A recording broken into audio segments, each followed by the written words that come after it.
When you shop at a Walmart Vision Center, you get it. You know that you'll spend a little less on stylish glasses for the whole family. Welcome to the Vision Center. Let me know if you need help finding the perfect frames. Hey, Mom, you were right. These glasses are cool. Hon, they take our insurance. That means Papa's getting a new pair too. Whoa, glasses start at just $39. Next stop, groceries. So you can get a little more of what you need. Find a Vision Center near you. Save money, live better. Walmart. The Big Bark, listen up dog owners, is for you, all you canine lovers. It's your favorite podcast, The Big Bark, with your host Darragh Burke and canine co-hosts Bruno and Milly. The Big Bark. Hello and a big welcome back to the Big Bark podcast, the show that is absolutely crazy about all dogs everywhere.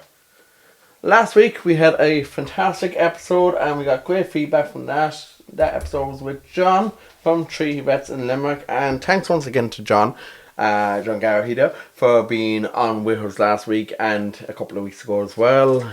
Some brilliant content that everybody enjoyed, and well, let's get into today's show. Coming up a bit later on, we'll be heading to a new grooming salon called Head to Tail, which is based in Mulgrave Street in Limerick, and we'll be meeting with the owner of this wonderful little salon, Jess, who is going to be telling us why she got into grooming and about the different things that she'll be offering in the salon. But first of all, we are taking our lives in our hands here a bit today. Well, my life in, I suppose, everyone's hands, because today we are at the Bark Park once again, and I am delighted to be joined by Jamie and Sarah from Trails and Tales. Jamie, how are you doing? I'm good, Darragh. Welcome back. Nearly got mauled to death there a few minutes ago by Bruno, but I'm used to it by now. I had to introduce it to him this time. Last time we kept it down in the second field, but you know, I wanted you to see firsthand what Bruno was like. You wanted me to see why you asked for life insurance the last time, basically. Exactly. Look, he's eyeing you up there. He is. Oh, let him go. I'm only joking. So, what's been going on since the last time? Jesus, I suppose one of the big things, we left the daycare. Obviously we were a part of Urban Tales. It just wasn't for us anymore, so we kind of came back just to focus on Trails and Tales, and it's just gone from strength to strength. A lot of new members, because I had stopped taking on new dogs, but then we reopened the books. Sarah's been flying it with prettylilpup. She's standing there now paranoid because Sarah's going to have to come on and talk. She will. She's not there to say no that she won't, but well, say it was your bandanas yesterday that led Limerick to the All-Ireland victory, like so. Never seen sport like it. You should see her at home though with the old machine. She's like a little granny there in the corner. Fair play, face mask and all on, yeah. But actually Sarah does make the bandanas for the Big Bark as well that we give away. She there, does, so yeah, like, she's really good quality, and appreciate the support. She's just talking from a distance there, not going to come over at all. We'll get you there. And obviously there's another new human in the field there today, Annette. It's her first day, and just like you, she got introduced to Bruno, and by God, she got attacked as well. Oh, he's just lethal. He's super friendly, but he doesn't know when to say. And of course Paul, but with no umbrella today. No, jeez, I'm surprised that even when he got a new umbrella, did he? He did, because I kind of... You let the dog spray the last one. And they took a doo-doo on his umbrella when it was left aside. He blamed me, surprisingly. I can't blame him, to be honest, for blaming you, because like, probably was your fault, really, but... Anything's possible here in the Bark Park. So, all is going well, and Jurassic Park range is going well for you? The dog food has gone from strength to strength as well. We've got a lot more customers on it. Because again, look, and people love it. If there's an issue or they have any questions, they have my number. They can ring me any time of the day, and even when I deliver it, if they have questions, it's very personal. It's one-to-one. Because I think the last time I used the word intimate, but it was wrong. And Sarah said it. You're getting intimate with your customers. So yeah, no, it's all going good. At this stage, I don't think anything would really surprise me. No, Sarah's well used to it, I'll be honest. You're lucky And people can't see you. I was into another new business, which will be featuring a bit later on in this episode, into head to tail, into Jess here earlier on. Jess is flying. She's opening tomorrow. We've actually partnered up with Jess, so she's going to be stocking the. That's right. I saw the foods inside there. Yeah. And Jess is a new business. Anyone that follows my page knows any new canine business, I'm always happy to help. Any way, shape or form that we can. So when Jess got in contact, they were happy to guide her and help her in any way, and I've been in a few times and the place looks amazing. Even this morning when I was in there a while ago, it looked fantastic. It doesn't it? It's spotless, it's bright, she's gone, I've no doubt, Jess is nervous, but I said this to Jess, it's like, look, we all get butterflies. When I started Trails and Tails, it was all the what if, do you know what I mean? And now, sure, look at it. And who we got waiting to sail? That's Harry. That's Harry. Harry's And breathing heavily, and Harry doesn't know when to relax either. But it's a warm enough day for them today. It is, this week now is going to be, it's a play by day because there's certain temperatures that if it peaks, I cancel all the walk. Actually, that's something I want to ask you. Like the last time, obviously, when we had the heat wave, it was great for you in a way because you were finished very early during the day. And I was home by 10:30, 11. Well, this is something that has not happened in the podcast before. A small little wash. That's Cody, he's a little Bichon, and that's Clara, she's a big Labrador. And they are trying to go giggity at it, so... Cody, no more hugging. Stop that hug. Clara, what are you doing? Is that what you call it, hugging? I call it hugging up here, but we know it's not hugging. Yeah. This is definitely going... If this was video, I would be banned from YouTube and everything by now. I'm actually surprised you asked to come back. I'm surprised you didn't get too many complaints after last. Yeah, sure, look, there's always going to be complaints. Well, people anyway. hate the sound of my voice anyway as well, so Feck 'em, isn't that the word? But sure, going back to the heat wave and all, obviously there's, with this kind of weather, there's certain temperatures that you can go out with dogs and others then it's too dangerous. It's crazy, and the amount of people that I've seen out down there. And I'm trying to say to people, look, I don't walk the dogs, I don't get paid. I do it during a living, and I cancel it for the safety of the dogs. Yeah. If they don't walk their dogs, nothing happens. Alright, they'll have a dog that has a lot more energy at home. Jesus, leave the dog at home. Do you know what I mean? It's... He is really determined to get up on top of her. Oh, yeah. See, it's hard to kind of talk about topics like this but keep it PG. It's just people, look, with a lot of people, they're probably not sure. I see people out running and I'm looking at them going, are they that stupid, or is it just they're uneducated and they don't realise the danger? Yeah. So it's kind of, you don't know, and I don't want to kind of judge everyone because some people might not know.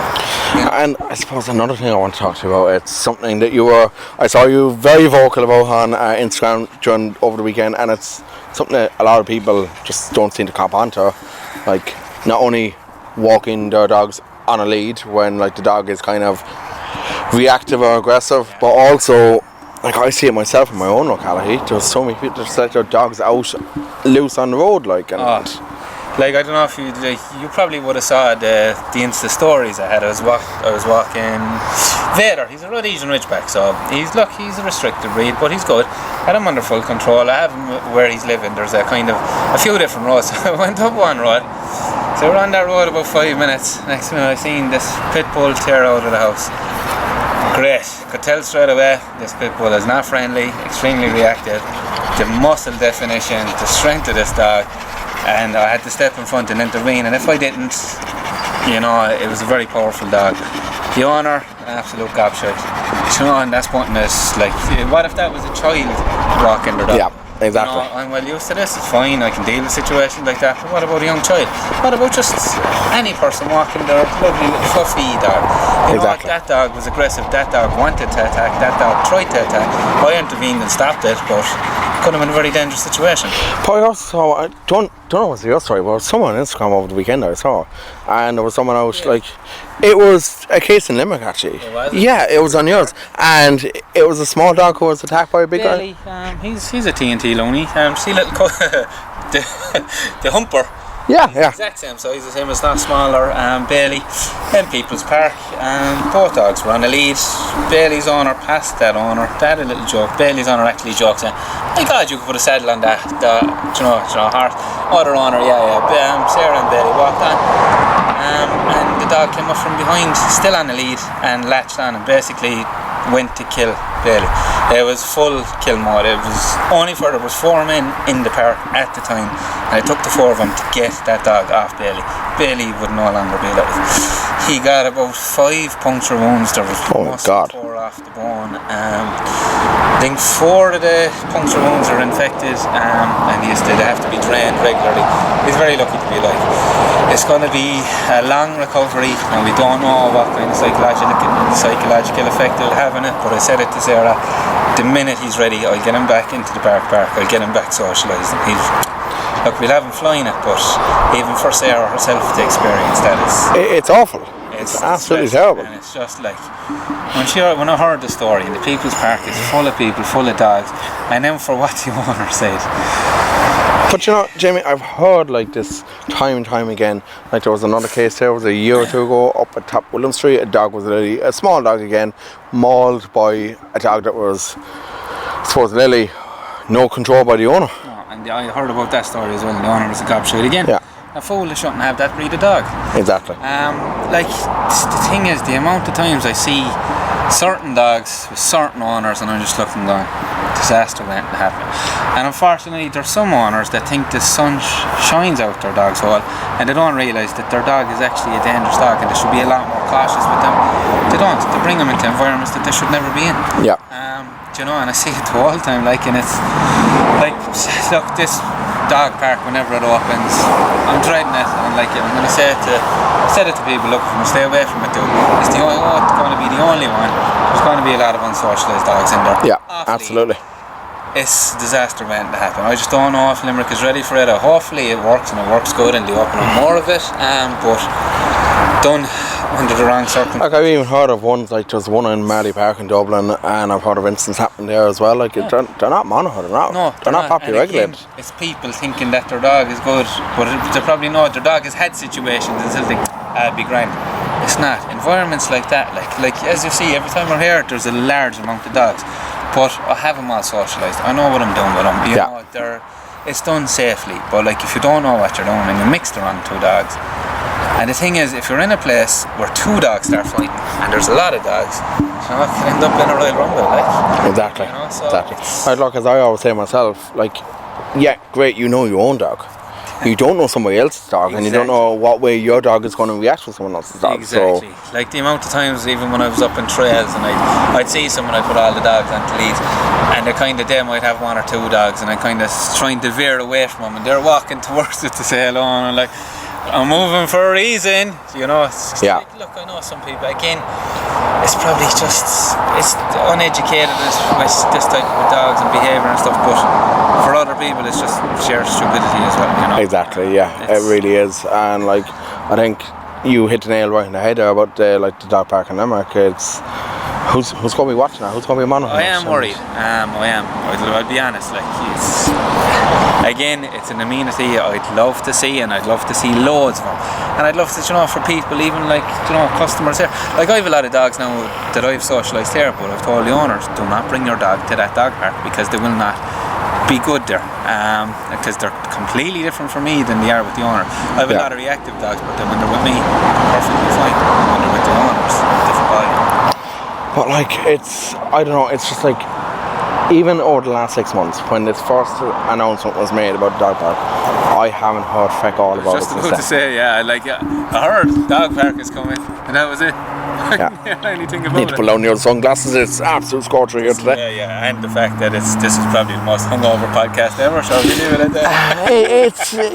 It's a bit of a hangover, alright. I've definitely been way worse, to be honest. But I've probably recorded 1 or 2 episodes when I actually have a glass of wine as well. So they're the best ones. We should come on and we should do a drunk one sometime for the crack. Actually. Oh my god, that would definitely get me banned off every platform. Every station.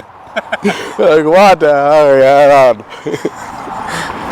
But like, it's just such, and I say every time I come up here, it's such a great facility that you have here. I love it. Look, it's done right. Now, like, I always get people, will my dog be suitable? I don't know. Not every dog is suitable for this. Like, a lot of dogs in the starter, they're very nervous. I know after a few goes, look, if they don't start to show any types of socialisation, Paul's been smart down there. Yeah. I'll just salute him there. That's the type of salute now Paul gets. I won't even repeat what kind of salute that Paul just got there. Yeah, okay. But yeah, no, look, a lot of, like, the amount of dogs that we've had that, like, were very unsocial, and now they're flying it, absolutely flying it. Some dogs that were extremely nervous, as confident as ever now. But there is some dogs that's just, it's the type of environment will not suit. And you know what, like, even when, my God, he really wants it. No, that's Clara's sister now, Darragh. Buddy, put it away. Come on, man. Wow. Bit of decorum. That's one dog that really, yeah. Really looking for today. As long as Paul doesn't come and start trying to hump you now, it'd be grand. That would be... He copies the dogs a lot, definitely. You know, that would be a very interesting one. Bit of barking going on here as well. Little Lucy, do you see tiny little Lucy there? She is the craziest little dog. Look at the size of her. The small one's always harder. Like, look at the size of her now in comparison to the dog she's barking at. But see, that's another thing, like, you see the size of Lucy there in comparison to Ben. Yeah. You know, you have to make sure that they are social, and because imagine Ben wasn't social and turned on Lucy. That's a one-way game there, like. Yeah, exactly. So yeah, you have to be very careful, like, especially introducing small but big out in public areas. Just be very cautious. Yeah, because if the big dog does turn, you know, there's. Like, of course, that does all the signs as well as there, like the body language of a dog. Exactly. So, and like a lot of people don't get that either, especially when our dog is approaching them. What's good for your heart, nutritious, delicious, and blue all over? We call it a boost of blue. Blueberries are heart healthy and packed with flavor and nutrients like fiber and vitamin C that can give you a lift all day long. So call it whatever you like. Just remember to grab a boost of blue. In like on a walk or in a park, or they don't actually notice the body language. Exactly, and being honest, like, people ask me, oh, how will I introduce my dog to another dog? It's like, I bought dogs on the lead. Well, we'll just avoid them. So if you want to avoid any chance of an altercation, it's just easier, because dogs on a lead can be extremely reactive in comparison to a dog off a lead. Yeah. You know, Bruno there, he's fine now because he's on a lead, but you know, if Bruno was off a lead and you put, just say, Ben on a lead, when he sees another dog on a lead, he just goes this other type of crazy. Now, not vicious, but it's he's just mental. Like the crazy I experienced when I came in. Oh yeah, fair enough. Okay. You know, and he goes over barking in their face trying to annoy, as if to say, haha, you're on the lead and I'm not. Let it, Bruno. Get him, Bruno. I definitely got a good greet at Bruno well. The marks on your arm there show it. Definitely, yeah. I guarantee you now, I'm going to go home and Bruno's going to be like, my own Bruno's going to be like, who did that to you? That's not mine. Give you those marks. Well, he's given me so many others that, like, at this stage now, he nearly could have, he wouldn't even know. But, like, it's just, even with the, like, I suppose you have such big things going on right now, like with the dog food as well, and like you said, that's going from strength to strength. It's flying it, yeah, thank you. And I actually saw some of the bags inside in with Chester's place there. And, like, it's incredible that you're doing all this. And you've built a business like really from scratch. Yeah, from that there was no trails and tails. Yeah. You know, like myself and Sarah there, like we've worked our asses off to get to where we are. People don't understand. Like, people see and go, I'd love to do that. Like, you know, it went from having 3 jobs. Sarah took the brunt of the kids for the first. Alright, Sarah still takes the brunt of the kids. But you know, like, there was a lot of sacrifices and hard work and crazy hours to get to where we are. But yeah, look, we're reaping the rewards now. But you're both in a job that you love. Exactly. I'm the boss. And so I'm gonna have to talk to you now about the bandanas. Like, everyone's loving them. They're absolutely fantastic. And the feedback I've even got from the few on the big bark ones that you did up for us, especially that girl Sarah up in Dublin who lost her dog Baxter, she was actually overwhelmed like with that as well. So like, I actually work with that girl in my full-time job, like, and it was just like, it meant something to her as well. And like, it's something personal as well. And like, I see even the photos online, all the dogs look so happy. My Bruno loves wearing his. Milly on the other hand, if you put it on her, it's like, no, I am not being your little model. I don't know if you saw the video that I put up yesterday evening on the Big Bark page. Oh, you were late giving her the feed, wasn't it? Yeah, literally 3 minutes late giving her dinner, and she started barking at me. So it's just like, it's just amazing, like, how the personality of dogs is just incredible, like, and personality of this fella too, huh? Yeah, he's great. He's going to become the Trails and Tails mascot, but for all the wrong reasons. Definitely. Now, right, Bruno? He's broke many phones. I don't know how I haven't broken bones. Knocked us all over. He nearly broke my nose one day with a headbutt. But it's all good. You know, you have to. But Sarah, would that not do an improvement to his face? It would. I'm yet to see it, really. Can't improve this face, man. Well, look, guys, it's a pleasure as always, and thank you both so much for joining me today. We're going to cut over now to the dog groomer, head to tail, with Jess, and I hope to talk to you both again. Brilliant, Darragh. And the great news is I survived the bar park, and right now I have made my way across town to a brand new grooming salon, and that is Head to Tail Grooming here on Mulgrave Street in Limerick, and I'm delighted to welcome the owner of Head to Tail, and that is Jess. Jess, welcome to the Big Bark. Thank you, I'm happy to be here. So Jess, let's start off by talking about your own background. Like, you've obviously been doing grooming for a while. What got you into grooming in the first place? So I've always wanted to work with dogs ever since I was young. I didn't know what part I wanted to go into. I wanted to be a vet at some stage. But then I did work experience when I was in school with groomers and I fell in love with it. I went and did 2 VTAP courses, fell in love with grooming even more then, and I've been grooming now in Limerick for 3 years. Fantastic. And so it's all been going quite well for you, but this is a massive step now taken on your own business. Yeah, massive step. So how do you feel? Tomorrow is the opening day. We're recording one day here before the opening day. How are you feeling about it? Excited, nervous, anxious. So I believe you work very closely a lot with Trails and Tales, who are big supporters of our show as well. So I do know from seeing on Instagram, Jamie and Sarah have given you a lot of support as well. What has the support overall from other people and other businesses and dog owners been like? Oh, support from everybody has been absolutely terrific. If it wasn't for the support of Jamie and Sarah and all the help they've given me, I think I probably would be a lot more nervous than I am now. But I couldn't be more happy to have the support of Sarah and Jamie behind me. I know they have a massive following, you know, everyone loves them. And then to stock their food as well, like I swear by their food. I have both my dogs on it and I'd never change their food. So obviously, like, you're a massive dog person yourself. What kind of dogs have you got yourself? I have a lurcher who is a rescue, and then we also have a terrier. That's an interesting combination. Yeah, yeah, it's a little bit of a weird mix, but no, they're mad. Okay, so obviously for, say, a lurcher, you won't have a lot of grooming involved. What is the one breed that is, I suppose, harder and more time consuming than any other dog to groom? It's a funny question. A lot of people would say different. I think huskies, malamutes, all that kind of breed, because there's so much time that goes into the washing, the drying, the de-shedding, everything like that. I'd say they're one of the hardest breeds, one of the most time consuming breeds. Okay, and like, I do know, like, obviously, like, there's some breeds that are out there, like Bunny's mountain dog. I've heard stories online where it costs up to like, is it 10,000 a year or something to keep them groomed. Like, when you have a dog that sheds a lot, it's expensive for owners. Yeah, it can be very expensive for owners. So obviously before, and like, it's something a lot of owners won't think of before they're getting a dog, before they're picking a breed. It's something that you really need to kind of look at as well. Yeah, definitely.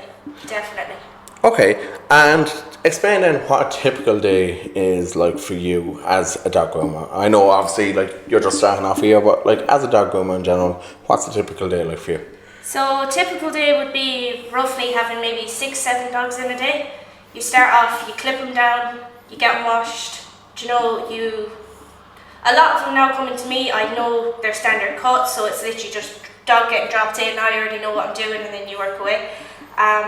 But then you clip them off, you wash them, you give them their dry, you finish off their cut, you do their feet, their nails, their ears, and you give them an overall pretty fluffy cut. Lovely. And tell me then, like, obviously for a lot of dogs, like, going to the vet, going to the groomer, it's a nerve-wracking experience for them. Any advice for dog owners to actually handle that? So I have one in particular that comes to me that is like this. She was a rescue herself. Their owner has been bringing them to me now for roughly 2 years. No one else can touch the dog. She will actually scream. And it's literally consistency, letting them see the same face all the time, being calm with them. If there's something they don't want you to do, you move away from it. go back. Do you know, it's all about not stressing the dog. But it's consistency. The more you can do it, the better it will become for them, and it becomes normal and they realise, oh, this isn't a bad thing. Okay, and like obviously there's a lot of groomers around. So you're new into the market yourself. Yeah. Like, has there been support from other groomers as well? There has, yeah. Yeah, which is great to see. It's great to see other businesses supporting each other as well. Exactly. What's your advice then, say, for anyone looking to become an actual groomer? Like someone like yourself who started off a few years ago, what's your advice to someone looking to go into that grooming? My advice, similar to what I did, I'd advise going in somewhere, doing work experience, getting even like an apprenticeship, you know, coming in 1 day a week, 2 days a week. I started off washing and drying dogs. It was only one of the women decided, you know, I'll give you a chance, you know, try doing this, try doing that, you know, and then you kind of build from there. And it is nice because you start from the bottom and you work your way up and you learn everything different along the way. And like obviously in dog grooming there's so much to actually learn as well. Yeah. Like it's not like dog walking or pet sitting, like there's all the biology of the dogs and everything that you need to learn. As someone who is learning, what's the toughest thing to actually learn about dog grooming? Well, that every dog is not the same. Okay. Yeah, like every dog I suppose has their own personality traits as well. Like I know my own two, like Bruno Milly. Milly just loves going into the vet. She's the only dog I've ever seen that like literally jumps up on top of the vet's table. Our old dog, she passed away now 2 years ago. She used to love going to the vets. You only had to say the word to her and she would skip up our road and she'd go running in, no problem. And you know, it's very unusual for a lot of dogs because a lot of dogs, the minute they see the vet, it's like, oh crap, what am I doing back here? That's my new fella now, that's my lurcher. I literally have to pick him up and carry him in because he will not go in the door. But it's like, it's the same as well, like say like for Bruno, he's very nervous going into the vet. He's very nervous even going into a groomer's to get his nails clipped. Like, they're short-coated dogs, like both mine are Labradors, so there's no real major grooming involved in them. They get their washing all at home, but like there's no major, like, they shed a lot, but that's kind of that's the problem of my clothes really more than anything. But Bruno then, on the other hand, like even getting the nails clipped, he's so nervous. So as a dog owner, say if I was coming into you, what would be your advice to me there, like with Bruno, bringing him into, like, it's very hard to find a groomer for him that he actually takes a liking to. Yeah. What would be your advice there? My advice there, the nicest thing to do would be, even if you were coming for a walk past here one day, just bring him in, let him come in, let him say hello, you know, let him see other dogs, that it's not a scary thing, that it's not a bad thing, that other dogs get it done and it's okay. Get him used to one person and eventually then he'll build that relationship with that one person and it won't become a major deal, it'll become normal. What's your plans to build the business?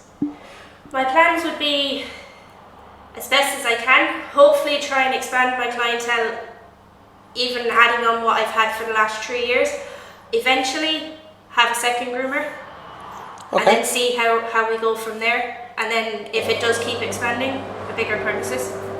Fantastic. Okay, well look, I think that's pretty much all I need to know. Jess, thank you so much for joining me on the Big Bar today, and best wishes for the opening of the business, and hope everything goes well, and I'll have Bruno and Milly in at some stage to you as well. Thank you, thanks for the support.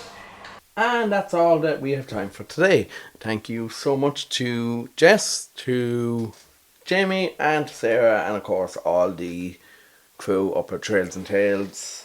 Got to chat with Paul about his umbrella, of course. Hopefully he'll get a new one now before the winter. And very best of luck to their new starter who started yesterday, Annette, who also got pretty much attacked by the very playful Bruno. And I have plenty of marks here on my arm after that earlier on. Yeah, I think my arm looks a bit like Wolverine at the moment. Or like Wolverine had a good old go at it. More used to that from my own Bruno, but my god, that was entertaining anyway. Well, we have a few great episodes coming up in the next few weeks. We have Kat from CDC Animal Therapy next week. We'll be chatting to dog trainer Annie Grossman all the way from the US. who will be talking about urban living with dogs in a couple of weeks. We'll be chatting to Cheryl Matthews, the owner of an app called Fetch-A-Date. And we'll have Pete the Vet and Seamus from Den for Dogs all on over the coming weeks. Of course, we'll be chatting to trainers like Carrie from Madra. We'll be chatting to Samantha Rawson again. We'll definitely have Tim back on from Pet Bond again, Tim Corby. Always like to have these people on. We have a lot of shows lined up right up to the run up to Christmas, so it's going to be a very packed couple of months, and getting a lot of these shows kind of like recorded now because it's going to be a very busy few months, but an enjoyable few months. So, like I said, that's all for today. I survived the bar park, and thank God for that. I didn't need my life insurance, and hopefully I won't need it next time that I go back there either. So, if you want to follow us, be sure to go to our Instagram page or Facebook page. Both of those you'll find under the Big Bear Podcast. We're on Twitter as well. We're on Patreon. We're not on TikTok. I gave it a go and I got bored absolutely crapless from it. So I just decided, nah, couldn't be arsed. As a whole, overall, things are going well. So I think we'll leave it at that. And I'm afraid I'm going to start waffling now, so I'm definitely going to leave it at that. And we've hit the 31 minute mark too, so that's long enough for anyone to have to listen to my voice in a week. Until next week, have a fantastic week and give your doggies lots of cuddles.